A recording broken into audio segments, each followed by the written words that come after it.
fokus dari satu pertandingan dulu. Kita fokus dengan Malaysia. Gimana caranya kita Selamat datang di channel Sepak Bola Tarkam, channel yang membahas sepak bola dari sisi supporter Tarkam. Namun tidak lupa, selalu saya doakan kepada pemirsa semua agar tetap sehat dan banyak rezeki. Amin. Di momen spesial ini saya ucapkan Dirgahayu Republik Indonesia yang ke-78. Semoga Indonesia menjadi lebih baik, lebih kuat dari semua lini. Karena channel ini adalah channel yang membahas olahraga, khususnya sepak bola. Saya berharap momen ini dijadikan momen atau penambah semangat, pelucut semangat untuk insan sepak bola kita, agar sepak bola kita bisa bersaing dan lebih berprestasi di level yang lebih tinggi. Asia, syukur-syukur dunia. Semangat terus atlet-atlet kita. Kita sebagai supporter Tarkam akan selalu mendukung kalian semua. Di momen spesial ini, momen 17-an ini, kita juga berharap-harap cemas karena sebentar lagi, tepatnya tanggal 18 Agustus, kita akan melawan Malaysia, di mana gengsi dari sebuah negara ini akan dipertaruhkan di sana. Masih banyak yang berpikir bahwa melawan Malaysia ini adalah gengsi yang sangat tinggi sehingga kita tidak boleh kalah dari semua kelompok umur. Ada yang pernah mengatakan bahwa mending kalah dari Thailand atau Vietnam asal jangan kalah dari Vietnam. Ya, walaupun saya nggak setuju karena saya berpikiran bahwa lawan kita untuk saat ini adalah Vietnam dan Thailand, di mana Malaysia mungkin sudah agak di bawah kita. Namun yang namanya sepak bola ya, kita nggak tahu apakah perkembangan Malaysia saat ini begitu pesat sehingga bisa mengancam posisi kita nggak tahu. Karena bisa saja di turnamen ini justru Malaysia lah yang kuat, sementara Thailand yang ada di posisi di bawahnya, kita nggak tahu. Yang penting kita tetap mendukung timnas Indonesia agar besok bisa mengalahkan Malaysia. Seperti berita-berita yang sudah beredar entah di sosmed atau YouTube ya. Malaysia sekarang atau saat ini di turnamen ini sedang menggebu-gebu, sedang bertekad untuk mengalahkan Indonesia. Ya, sepertinya mereka kalau sudah keluar-keluar seperti itu, sudah mengeluarkan pernyataan-pernyataan seperti itu, saya percaya bahwa Malaysia sangat mempersiapkan turnamen ini dengan baik, dengan matang, dengan detail. Itulah mengapa mereka sangat percaya diri bisa mengalahkan Indonesia pada tanggal 18 Agustus nanti atau besok. Sementara di timnas kita juga tahu, bahkan sebelum berangkat saja sudah banyak sudah banyak cerita-cerita yang bikin timnas agak sedikit goyah atau sedikit heboh ya. Dari pergantian pelatih, dari pemanggilan pemain, dari tim yang tidak mengirimkan pemainnya ya, sudah banyak cerita seperti itu. Walaupun saya berharap STY tetap bisa menghandle semuanya. Saya sempat berpikir ya, ketika pelatih timnas diganti, timnas U23 ini diganti dari Indra Safri yang kemarin waktu SEA Games sudah juara, kemudian diganti STY, saya berpikir apakah ini adalah keputusan yang tepat. Karena kita tahu STY itu punya level yang tinggi. Kalau pelatih punya level yang tinggi, itu biasanya juga punya strategi yang bagus, punya sistem yang bagus. Masalahnya apakah pemain kita bisa menyesuaikan dengan strategi pelatih? Itulah masalahnya. Jadi pelatih yang bagus belum tentu bisa menghandle tim-tim ya sekelas ASEAN ini. Kita lihat contoh dulu, Sven-Goran Eriksson ya, waktu melatih di Filipina. Untuk penonton atau supporter yang jadul-jadul pasti tahulah sepak terjang Eriksson ini seperti apa. Eriksson ini levelnya udah dunia. Bahkan menurut saya nama besarnya itu mengalahkan STY. Itu saja ketika melatih Filipina hancur lebur. Ya mungkin ada peningkatan tapi dikit-dikit. Apa yang membuat pelatih-pelatih taraf internasional atau pelatih yang punya pengalaman kelas dunia ini tidak bisa menghandle klub-klub atau tim-tim kecil? Ini menurut saya pribadi loh ya, menurut saya pribadi, mungkin menurut Anda beda.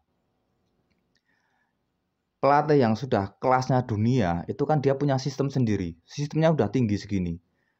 Mereka terbiasa dengan pemain-pemain yang juga punya level segini, level tinggi. Jadi ketika strateginya diterapkan atau ditularkan ke pemain-pemain, pemain karena levelnya udah tinggi, pemain itu masih bisa mengikuti strategi. Nah, takutnya dalam hal ini STY, dia sudah kelas dunia, strateginya udah kelas dunia juga, udah segini. Nah, kita levelnya masih di bawahnya. Jadi, kita belum bisa mengikuti strategi yang diinginkan oleh pelatih. Takutnya saya di situ. Ya, seperti yang netizen bilang loh, banyak sekali yang bilang di komen-komen sosmed itu.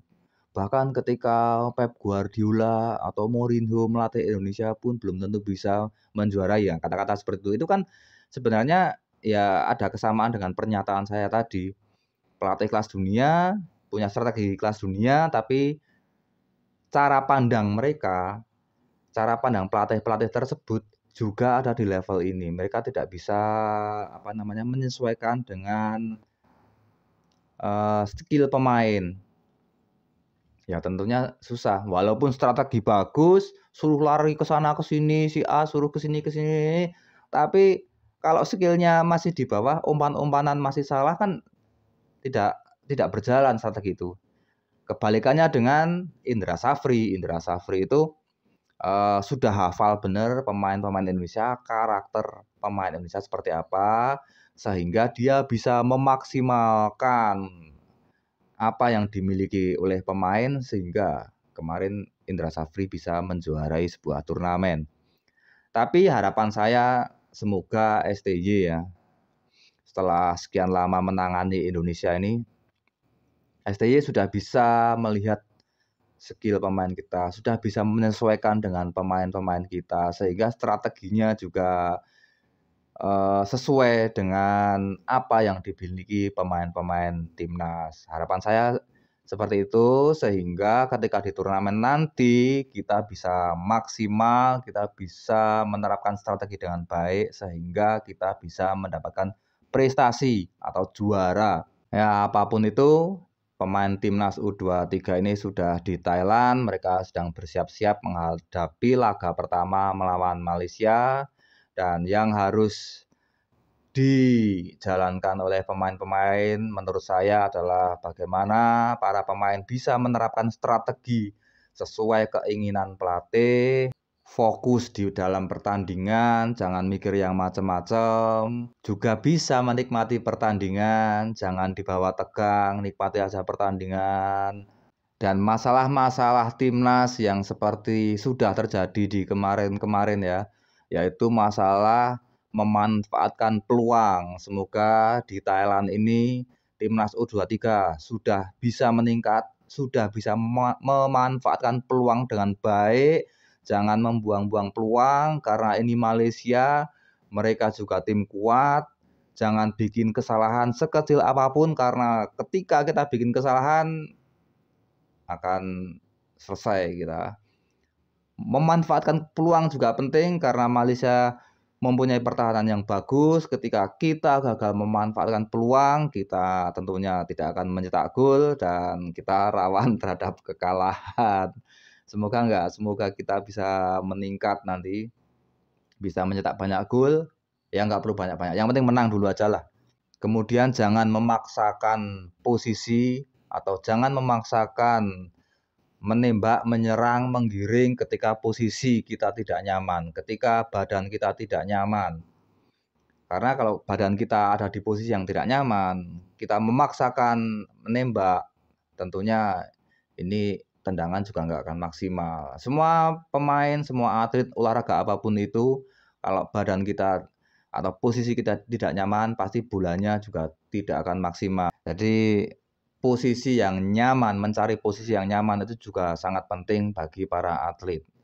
Tapi oke lah, kita percayakan saja pada pelatih, kita percayakan pada pemain-pemain, mereka bisa menghadapi tantangan khususnya melawan Malaysia. Satu lagi, semoga mereka juga bisa memikirkan fokus dari satu pertandingan. Nggak usah mikir lawan Timor Leste atau mikir semifinal atau apa. Nggak usah mikir di situ. Fokus dari satu pertandingan dulu. Kita fokus dengan Malaysia. Gimana caranya kita mengalahkan Malaysia. Udah, fokus dulu. Nggak usah mikir yang lain. Dan nantinya harapan kami, supporter seluruh Indonesia, timnas bisa meraih kemenangan. Udah, kita fokus satu dulu aja. Akhir kata, selamat berjuang untuk timnas U23. Semoga bisa memberikan kado yang terbaik untuk Indonesia, terutama di momen spesial ini, yaitu 17 Agustus.